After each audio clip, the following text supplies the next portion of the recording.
Hey everyone, so this is a video that is diving into one very important aspect of the research process, consulting existing research literature. It's really designed for students who are on the tail end of their undergraduate education in political science, or I guess the social sciences more broadly. And the goal is to kind of give you an overview and equip you with some resources to dig into existing scholarly research, to make sense of it, and then to think about how to situate your own research and analysis in relation to it. So what we'll cover is first how to locate and decipher scholarly research. Second, some of the most useful scholarly databases that exist and how to navigate them. And third, some other sources of information outside what is traditionally considered scholarly research and how to navigate those resources. So first, we have to ask ourselves, what is scholarly research? In general, when we talk about scholarly research, we're talking about research by experts in a field. And one of the ways, and this is going to sound kind of snobby and elitist, I guess because it is, but one of the ways in which we decipher whether or not somebody is an expert is their credentials, right? So if somebody has a doctoral degree in a social science, like political science, that means that they have dedicated years of their life to becoming an expert in a very specific area, devouring the research on that topic and producing some piece of original research in order to demonstrate that they have certain capabilities and certain knowledge, right? So one of the ways in which we determine experts is, do they have an advanced degree in the field? Do they have a body of work that implies that they have some sort of systematic knowledge about a specific field? Now, with regard to scholarly research, we're talking about research by experts in a field that contributes some kind of new information to our body of knowledge on the basis of original investigation and what we call peer review. So the basic model of knowledge production, how we know things in the scholarly world among this community of experts, is what we call peer review. So when we study something, when we produce a piece of analysis, we send it out to equally qualified and knowledgeable peers, and they review it. They review the basic research question, its assumptions, the way that concepts are identified, the methods that we use to collect our data or the information that we're going to analyze, the way that we analyze it, and our conclusions. And they determine whether or not it reaches a certain bar to be sent out to the world at large and the community of experts. That's what peer review is, right? So it is very important that kind of the core of your research be things that emerge from peer review. And the legitimacy and the stature of something that has gone through that process of peer review and has been produced by experts within a field is different than somebody's blog post on the internet who doesn't necessarily have that expertise and didn't subject it to the same very rigorous, very arduous process of review. Okay, so that's why we kind of emphasize scholarly research. Now, where do you find this stuff? One place that you find it is peer-reviewed academic journals, right? So in political science, we have the American Political Science Review and Polity and Journal of Politics and Social Sciences Quarterly and all these different academic journals that exist solely to subject things to this process of peer review and then to put them out to the world at large so that our body of knowledge can be expanded. That's one place that you're going to find this, and it's pretty easy to spot peer-reviewed academic journals. They'll have instructions for submission, how you go through the process of peer review. They have a certain look about them, right? So you know if something is a peer-reviewed academic journal. Also, books with academic presses. So one way to determine whether a book is an academic press is it a university press. So Stanford University Press, Harvard University Press, Oxford University Press, right? Those are academic presses, and the majority of what they publish are books by experts within a field that have been subjected to this process of peer review. So if you're reading a book and you look and you see that it's from a university press, you know that there's a certain degree of stature and legitimacy to what's contained within it. There's also very, very good presses that aren't affiliated with universities or independent presses, right? So Palgrave Macmillan or Rowman and Littlefield or Bloomsbury, right? These are good presses and they publish academic research as well. So there, if it's not a university press, you want to look at the credentials of the person. Are they a university professor with, a PhD? Are they, do they have a post at a university or a think tank, an organization, a research organization? So you have to kind of be a little bit more discerning in those cases.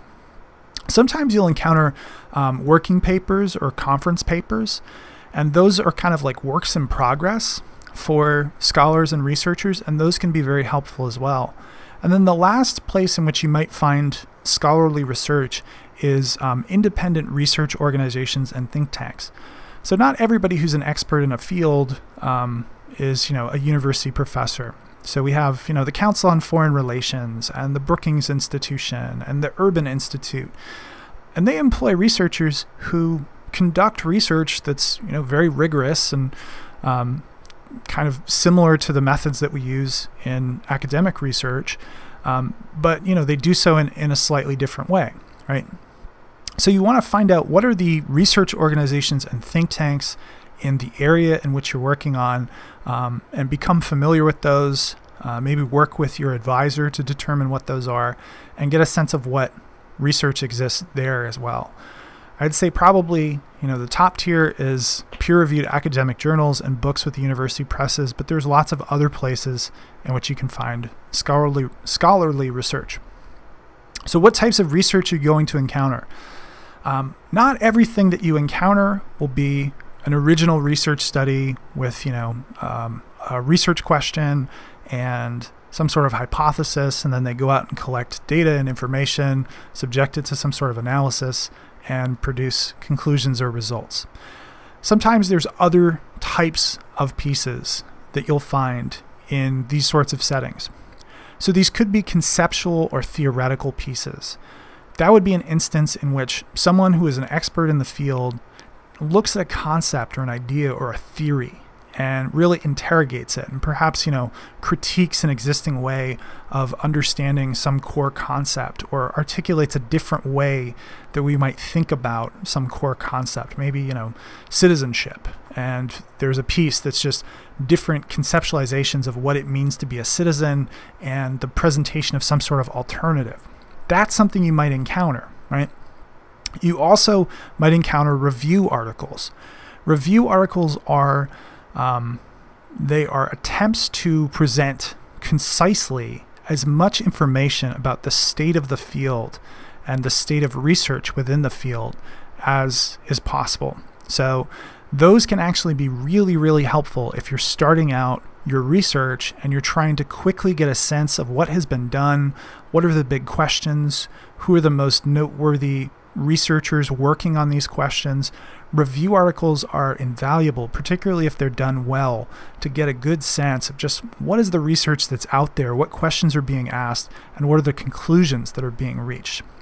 And then the last type that you'll encounter is original research studies, which, as I said, is original research. It's a novel research question that goes out and collects some sort of information or data, subjects it to analysis, and then produces some sort of results. Okay? So there's different types of research that you'll encounter in these settings, and all of these would be scholarly research, or just different ways of doing it, and perform different roles in relation to this larger goal of knowledge creation on a specific topic. So where do you start? How do you begin? A lot of times students will come to me with something that they're excited about studying, and it's really just a research topic, right? It's not necessarily something that is fully fleshed out yet. They just have a topic that they're interested in studying and they're passionate about, but they don't know specifically what they want to study about that topic. So in general, the first question I'll ask students is, what do you want to know? And in general, I'll say try to frame it as a question, right? Try to identify the research question. And that's going to provide a lot more guidance than simply a topic about what it is that you want to investigate and analyze. So one way that you can frame this is, what factors explain blank, a certain outcome, right? Now, it could be what factors explain incidents of student voting on college campuses. It could be what factors explain Donald Trump's victory in the state of Michigan in 2016. It could be what factors explain the high prevalence of civil war in sub-Saharan Africa in the 1980s, right? You have some outcome, and there are some factors or causes, or what in political science we would call independent variables, that explain that outcome, and you want to get to the bottom of what are the most salient and significant factors, right? Another way that you could frame it is why X outcome instead of Y outcome. So, for instance, in countries in Western Europe, in Canada, there are mainstream socialist parties that control governments, that elect heads of state, that control majorities in parliaments. Why does that happen in Western Europe and not in the United States? So why no socialism in the United States as opposed to mainstream socialist parties in the United States? So that's another way that you could do it, is why have we seen one outcome as opposed to another outcome? You can also do this comparatively, right? So what explains the difference between one case and another case? You could look at, for instance, funding for higher education in Maine versus Massachusetts versus Connecticut versus Vermont. What explains the difference in levels of funding for higher education in those states? What are the factors that drive those differences in outcome, right? So once you do that, once you narrow it down to a question, you have something that's way more manageable, as opposed to, for instance, state higher education policy, or civil war in sub-Saharan Africa, or the 2016 election, right? Those are big, unwieldy, unmanageable topics, but when we narrow it down to a specific question, it's more comprehensible, we can wrap our heads around it, and it's more manageable in terms of the next steps in what you research. From there, you want to think about what aspects of the question have previously been researched, right? So you want to dig into the scholarly literature, but you do so focused around that question, right, as opposed to the topic itself. And what you'll probably find is that there's a lot of stuff already out there, right? That there's all sorts of different ways in which this question has been approached, maybe not in the very specific way that you're interested in it, but there's a lot of work already done that you can build upon. And as you start to dig into that research, you want to ask yourself, what are the key findings in this area of research? Your eventual goal, what you're trying to produce, is first, notes that lead into an annotated bibliography, right, where you have, specific sources and then quick summaries of what those sources are telling you. You want to have citations, so you want to track the citations of these different pieces of research as you go through. And eventually, what you'll be producing is a literature review, which is an overview of the research that's been done related to your question that actually gets integrated into that final paper or into that honors thesis. It becomes a part of the final project. So how do you decipher academic research? Because this is written by experts, for fellow experts, it can be difficult. It can be hard to figure out what exactly they're saying. You're probably encountering concepts and terminology that you've never seen before. Some of the empirical research is going to be done utilizing methodologies and quantitative analysis that you're not familiar with. So it's going to be a little overwhelming. And that's where your advisor, your professor, is there to help you, parse out what is meaningful and what's actually being done in these articles. But you can do a lot of this on your own, right? Once you understand how to read academic research. So the very first thing you want to do when you encounter a piece of academic research is to read the abstract, if it's a journal article, or the introduction, if it's a longer monograph or book, right? I'll show you specifically how to do this in just a second, but those introductory pieces, abstracts are usually only about 150 to 300 words. They're going to tell you whether or not this is worth your time. Is this something that's actually related to the question that you're interested in? Once you actually dig into the research itself, the article or the report or the book, right, you want to ask yourself a few questions. One, what is the research question of the piece that you're reading? Two, what data or information are they using to analyze it, and how are they analyzing it? This is another area in which an advisor or a professor can help you. And then lastly, what are their conclusions? What are their findings? What are they saying on the basis of their analysis? As you go through this process, a couple things to keep in mind. You want to be really diligent in keeping track of notes. So you want to take notes on everything that you read, and ideally have those in some sort of centralized, easily searchable, easy to access, repository of some kind, a single document or a folder in which it's easy to find things. You want to be diligent in keeping track of citations for these different sources. And if these are journal articles or things that you're downloading, you want to keep track of the electronic versions of the sources so that once you find something, you don't have to find it again. I am a huge advocate for what are called citation managers. These are tools. Some are software, some are available online, right? But these are tools that are going to keep a running database of the citations and sources that you put into them. I use a tool called Zotero. I've also used another tool called EndNote. Zotero is free. EndNote you have to pay for. Zotero is fantastic. You download this program, you have it on your computer. You can input manually information about citations, or Zotero has this great plugin that you can use with Google Chrome where when you find an article that you're going to download and potentially read, you can click on a little icon that the plugin will put in your Chrome browser, and it automatically scoops up all of that citation information and puts it into a database, so that when at the end of this project you have to construct a bibliography, or later on when you need to find a source, right, and remember where something came from, you have all of that information in a folder ready to go. And my general piece of advice is never read something without taking notes in a format that you can easily access later on, right? Because realistically, if you read something, you don't take notes on it, at some point later on, if you want to use it, you're going to have to go back and read it again. So try to, maximize your workflow, or, prevent yourself from having to do things multiple times, and just take notes on it when you read it, and then have those somewhere that you can find them later on. All right.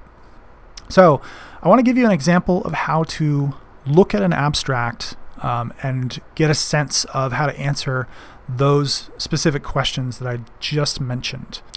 So I'm going to jump out of here and actually open up an article to show you how to utilize an abstract to answer some of these questions. So this is an article that I downloaded. It's called Civics Across Campus, Designing Effective Extracurricular Programming. It's from our Journal of Political Science Education. One thing I'll note before I jump into the abstract is look at the article history. So this was an article that was submitted mid-2017 and was eventually published right at the beginning of 2019. So that's about a 1.5 year delay between when this article was submitted. It was over a year before it was accepted for publication, and then another several months before it eventually emerged in print. So just note that there is a lag. That's not uncommon, those sorts of delays. There's a lag between when things happen and when scholarly research about them is available. And so if you're writing about something that's extremely timely or unfolding, there might not yet be scholarly research about it. Okay. All right, so when we look at the abstract in this article actually tells us a ton about what the article is doing. You have the title, you have the two authors, Claire Abernathy and Jennifer Forrestal, and their institutional affiliation, so you know they're both professors or some way institutionally affiliated with Stockton University. And then you see the abstract. Now, an abstract in a peer-reviewed journal article is going to be about 100 to 300 words, and it's meant to give you an overview of what the article is about. In the first sentence of this abstract, it says, "The study focuses on examining the role that isolated extracurricular events can play in furthering a student's civic education." That is the research question, right? Their research question, if we were to flip this and formulate it as a question, it would be, what is the role of isolated extracurricular events in furthering students' civic education? Their dependent variable, or the outcome that they're interested in, is students' civic education. The independent variable or factor that they're interested in is isolated extracurricular events. As we scroll down, we learn more about what they're doing, how they're answering this question. So they say, first, we use survey data to determine the audiences reached by extracurricular civic education events, as well as to assess event attendees' level of political knowledge, civic skills, democratic values, and feelings of efficacy. So they're using survey data. That's the information that they're analyzing in order to get at this question.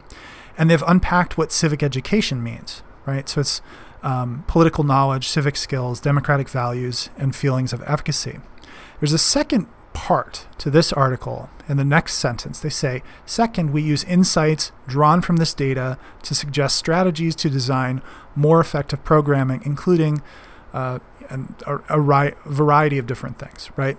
But there's an application here as well. So not only are they answering this question, utilizing this information, but they are utilizing those insights to provide suggestions for educators and administrators about how to design more effective programming that's going to have impacts on student level of civic education. So when you have a very well-written abstract, you can tell very quickly what the article is about and whether or not it is relevant to the research question that you're interested in, and whether you should continue reading or you should discard it. Right? And maybe it's the case that you read this and you say, well, that's actually not related to what I'm doing. Sounds interesting, but I have a limited amount of time and energy, so I'm not going to read this article. Or maybe you read it and you say, that's perfect. That's so similar to what I'm doing. I should read this article and take careful notes, and also look at the types of sources that they're citing in their literature review and as they design their study. Okay? And so if you went further down in this article, you would see their literature review, information about their research design, how they constructed their research design, how they measured certain variables, how they got in contact with research subjects and solicited information from them, and then eventually analysis and results. And at the end of this article, there'd be some information about conclusions and ways that this could then be applied. So, having looked at a successful example of an abstract and how to utilize that to learn more about what is contained within an article, I now want to jump into some of the scholarly databases where you can find articles like this one. So I'm going to run through some useful scholarly databases. These are primarily useful for the social sciences and political science, probably less so for hard sciences, but as I am a social scientist and you probably are as well, I think these will be helpful for you. And these are databases that we have access to here at the University of Maine. So the number one scholarly database that I use and that you should use is Google Scholar.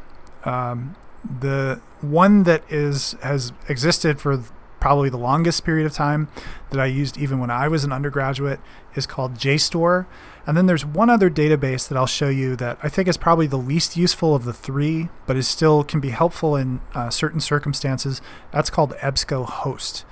I'm going to hop out of here and just show you very quickly what you can do in those databases. But before I do so, a couple caveats. One is that you should always access these databases through the Fogler Library website.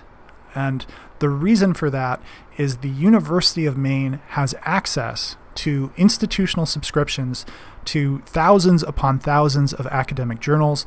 And if you access these databases through Fogler Library, you can get into these articles and this scholarly research through your institutional affiliation with the University of Maine. If you don't, then you won't, right? And what will happen is you'll go to you do searches in the way that you traditionally do, but if you find something that looks useful and you go to the actual article and you click to download it, you'll be prompted to pay money, which you should never, never, never pay for scholarly research if you are at an educational institution. The reason is we already do. The University of Maine spends millions of dollars having access to this knowledge. It's one of the benefits of being at a research institution. So if you find something that looks useful, don't pay for it because you already have, right? Your tuition dollars and fee dollars, they go into the university budget, and then the university spends a lot of money. And these articles are not cheap. So if you were to access them outside of these databases through your institutional affiliation with UMaine, they'd be anywhere between $30 and $50 a piece, which, that's a lot of money.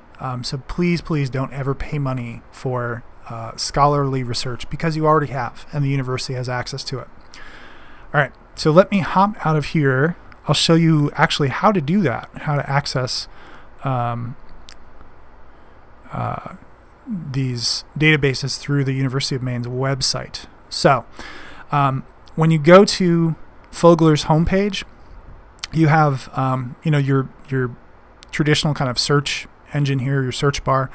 You want to click on databases, right? And when you click on databases, there's a whole host of all of the different databases that we pay to have access to, many of which are unrelated to your specific research, right? So publications from the American Chemical Society is probably not going to be super relevant to you. But these are organized alphabetically, and so the ones that I've mentioned here, EBSCOhost, that's available. The biggie, which is Google Scholar, is available here. So I'm going to go ahead and open that up, and then also JSTOR. Will be available here. There it is. So these are the three databases that I want to show you. When you access these through the University of Maine, once you actually go into the databases, it should prompt you for your kind of Main Street information, like you were logging into anything else. It might take you to a Google box, and when you enter in that information, that's your keys to the kingdom. You now have access to anything that you would have access to on the University of Maine campus through a library computer, no matter where you are. Mine is actually set up in some weird way that like there's a proxy, and if I just type in Google Scholar, it automatically sends me through the proxy. So you can see it there in the address bar. All right, so I'm first going to go into Google Scholar. So with Google Scholar, it basically functions like any other Google search. So let's say that you are interested in student voting.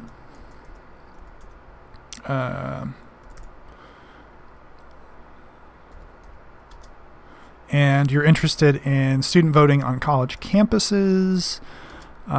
So maybe a search like that, student voting campus, right? This is going to turn up a ton of results. And the downside to Google Scholar is that there's not a lot that you can do in terms of advanced search to specify, what specifically you want to look at. You do that through the search bar, but even that is kind of imperfect. So the only thing that you can do is here you can deselect certain things like patents or citations, right?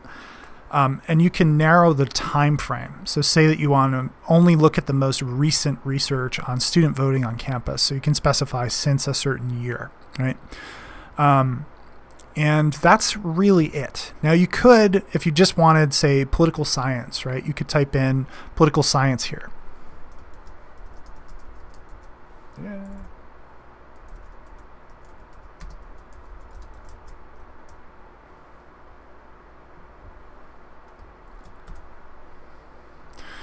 So by doing that and putting it in quotations, you know, that's going to give me resources that somewhere in that that article, political science, is going to appear. So, you know, that's helpful, but again, it's not perfect. Now, what should happen when you click on any one of these sources is it will take you through to something that will eventually get you to the source itself, right? Already here we've seen kind of narrowing of the original searches. So for instance, teaching civic engagement across the disciplines. I know that this is an ebook that is publicly available through the American Political Science Association. And this is a chapter within it that's written by the lead author. There is a woman named Nancy Thomas who writes a ton of stuff on student voting, right? We have PS, Political Science and Politics, which that journal is one of the flagship journals of the American Political Science Association. Why Don't Americans Vote? Again, this is a book, and this is a Google Books term here, search result here. So we've kind of narrowed down the scope a little bit. Why don't we click on one of these that is a journal article.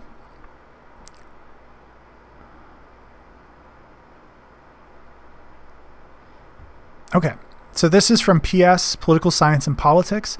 Before you even download it, you have the abstract there, right, which is going to tell you what's being done, what the research question is, what the results are. Clicking here would give you access to a PDF, right? So what you'll be doing as you move through Google Scholar is just, you know, kind of checking out these different sources, looking at their abstracts. A couple things that you want to note as you go along. Try to be mindful of which journals and which sources seem to be turning up a lot of results, and keep track of those journals. So again, here we see Journal of Political Science Education, we see PS, Political Science and Politics. Also be mindful of scholars. So we see in this first page multiple results from Nancy Thomas. We see multiple results from E.A. Benyon, which is Elizabeth Benyon, who's written a lot of stuff on student voting. So be mindful of the areas and the scholars that seem to be producing and turning out a lot of research related to your topic. And then what you might do is actually go to those journals and search specifically those journals. The other thing that I love about Google Scholar that is available through some other databases, but not all of them, is you can actually dig into the citations and see who else has cited this, right? So for this first hit from Nancy Thomas and her co-author, we see that it's cited by 9 other people. And when we click on that, Google Scholar is going to give us the other citations, right? So who is citing this article? And that's a great way to find if you find an article that's related to your topic, to find other articles related to your topic that are more recent, right? And are building upon the research that's already been done. What's really great is when you have, I'm trying to see if there are any that have just a ton of citations here. Not really, right? Because I've narrowed it down so much. Maybe if we do anytime.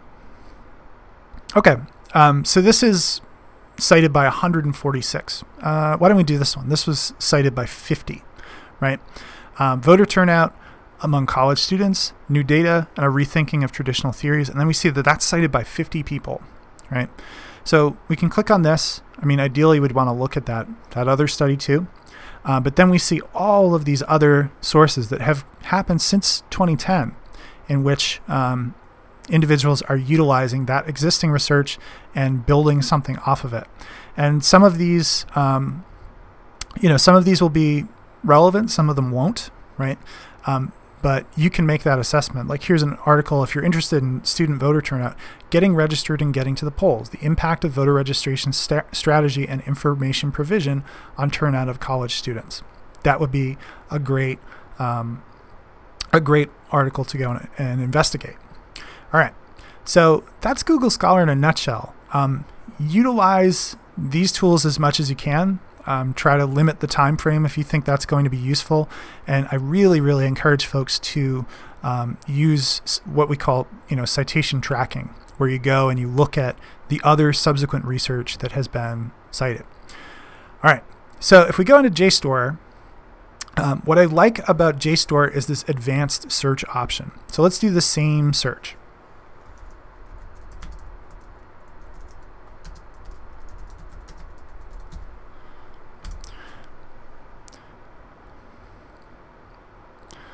So JSTOR produces about 32,000 results. Now you can do search within the results, which is cool. So it's going to limit the search to those 32,000 results that you've already found. You can do custom delimitation of the publication date. You can also narrow this by subject area. So before in Google, where we had to put political science in quotations, now we can just go down and check off political science, and that's going to limit those results. And you might want to do related fields too, so like sociology, psychology, other areas. American studies might be interesting, but you can do that right within the refining of the results. Okay,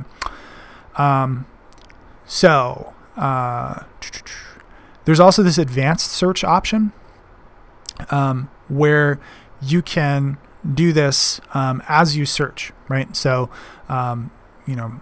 instead of refining the search results later, you could search for multiple terms, specify a date range, specify item type, where you'd probably be limiting this to articles, research reports, and books.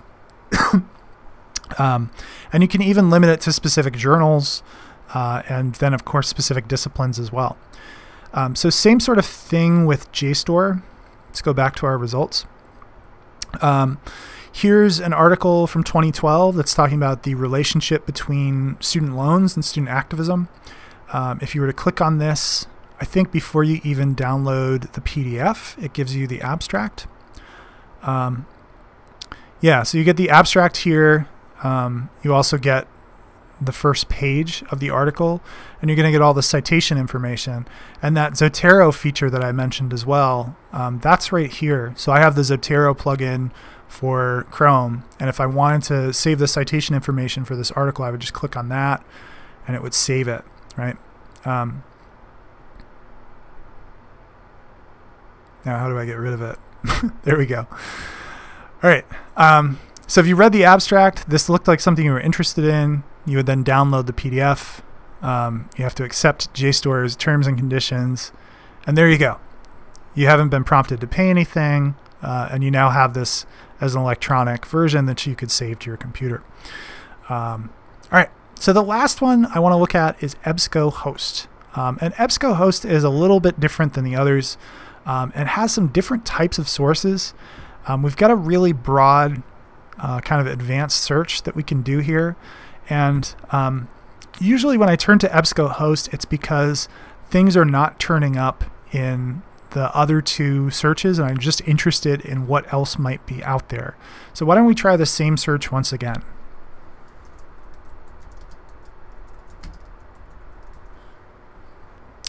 All right, so when we run that search in EBSCOhost, we get actually not very many results. So that's evidence that we're dealing with some different types of databases and different types of sources. Here you'll get kind of like professional publications like University Business. This is probably a publication that's aimed at education administrators. You get journalistic sources. So this will be access to things like the New York Times and their historical databases. You can specify if you wanted to that only peer-reviewed journals. But I usually use EBSCOhost to try to bring in things that might not show up in some of those other databases, right? So there's actually, as I'm looking here, there's not a ton that looks like it will be super useful. If we go on to the next page, let's see if there's anything there. No. So why don't we try some different search terms? If we just do student voting, we get slightly more results, 525. We're getting some different things here. Some of these are journal articles. Some of them are not. Might be interesting. Circle is an organization, the Center for Information and Research on Civic Learning and Engagement. This is a little bit dated from 2003, but this is an example of like a working paper that might be useful. Let's go on to the next page here. Oh, okay, like this would be useful, right? So this is from a publication called Washington Monthly. Washington Monthly in 2018 started doing rankings of the best college campuses for student voting, and this link would take you through to the best college campuses for student voting, right? So first of its kind list of the schools doing the most to turn students into citizens, and then the actual ranking of the 58 best colleges for student voting. So that could be interesting, just looking at how they contextualize this issue, and then how did they create this measure to determine what the best colleges in the United States are for student voting. All right, so EBSCOhost in general, I use that when I'm looking for stuff that can provide context or is kind of a different type of source than what we would encounter in the scholarly literature. All right, so that's a quick review of some of the scholarly databases that we use for political science and that might prove useful to you. In general, if you are striking out with search terms, you're typing in search terms and not producing results, or not producing results that look like they'll be useful for your research, it might be the case that you're just not using the right search term. And so you want to try some different things. So maybe instead of student voting, it's on-campus electoral participation, right? It's just worded in a different way. That happens all the time. And sometimes it's trial and error to figure out what is the actual terminology you have to use.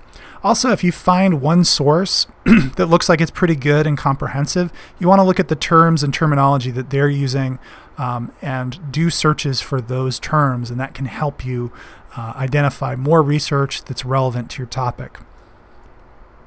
As you research, a couple questions that you want to focus on as you start to find articles that are useful and download them and read through them.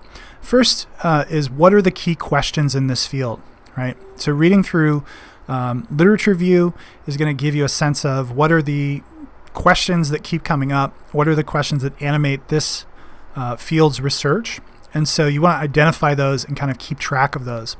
You also want to identify concepts and terms and theories that are essential to making sense of the field. So just in the quick review that we've done here, we saw a lot of reference to civic education.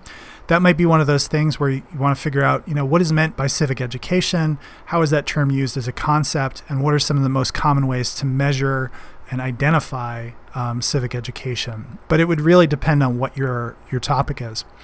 You want to identify the most prominent findings.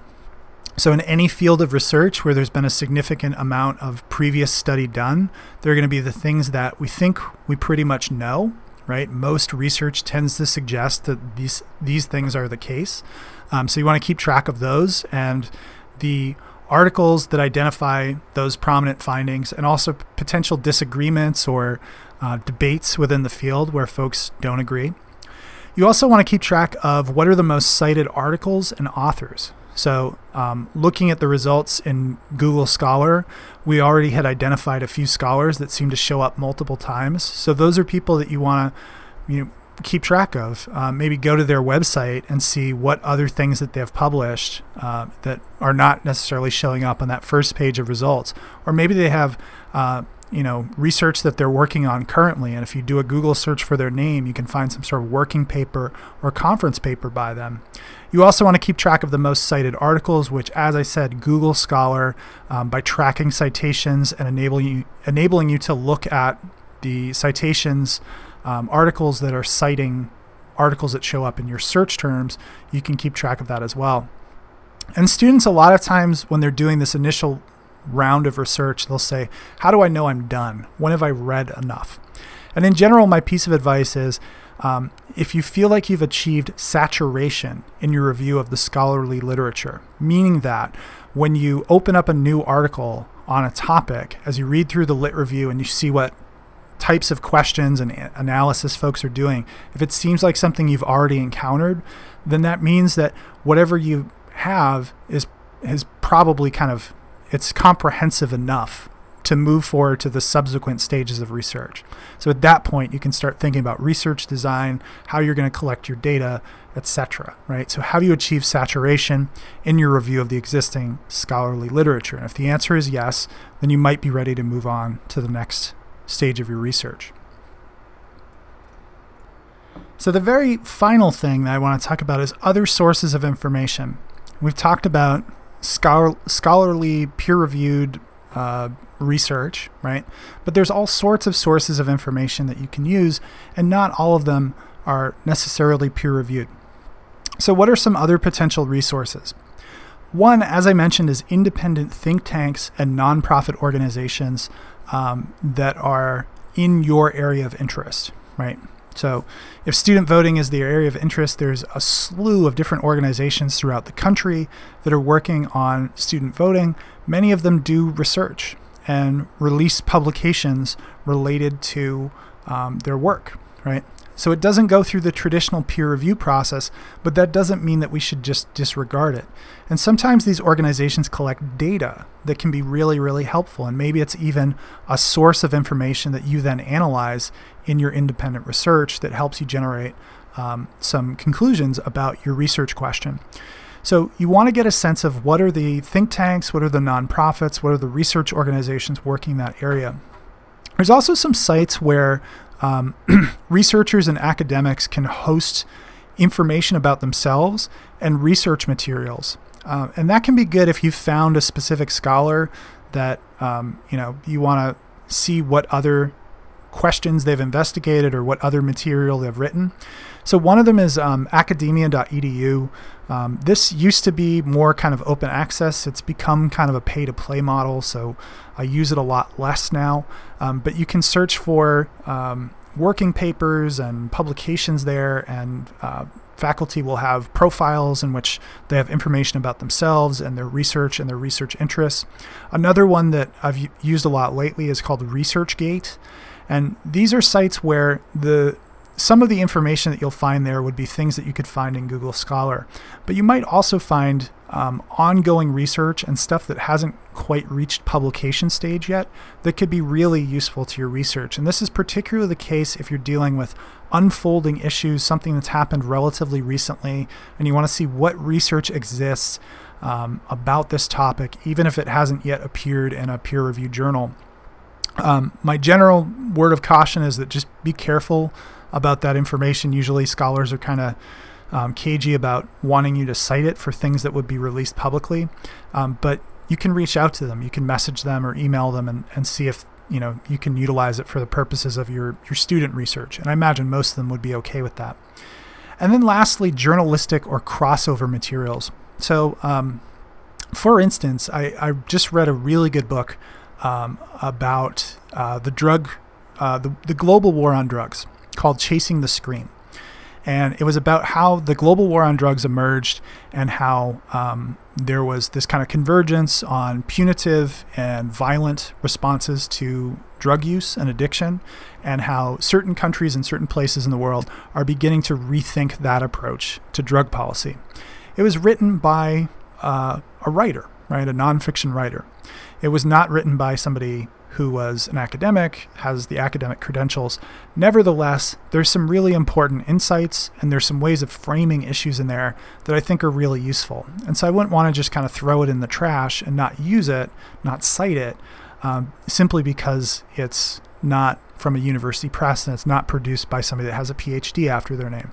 So you might encounter journalistic sources, long-form journalistic articles, nonfiction books, or sometimes academics will write articles for a popular press, and they're aimed at what's called a crossover audience.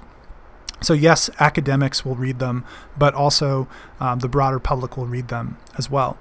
So those are important to include.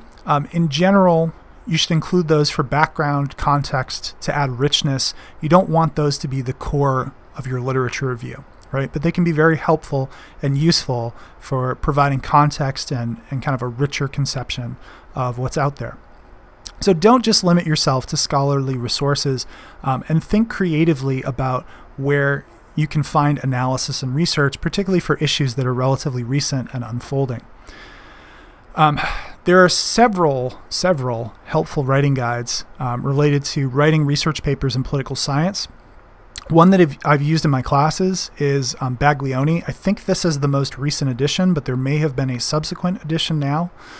So I've used this, and I think it's particularly useful for kind of a standard research paper approach. The other one that I would recommend is this one by Levac-Manti, Micah and Danielle Levac-Manti, called Writing in Political Science, A Brief Guide. What I like about this text is that it doesn't just limit itself to a traditional research paper, but includes other forms of writing as well, such as policy briefs, kind of writing for a mass audience, thinking about how to translate research for a variety of different audiences, where if you have a project that's more applied, or it's not just a piece of academic research, but there's some real world implications and you would want other people to read this, that can be a helpful tool as well.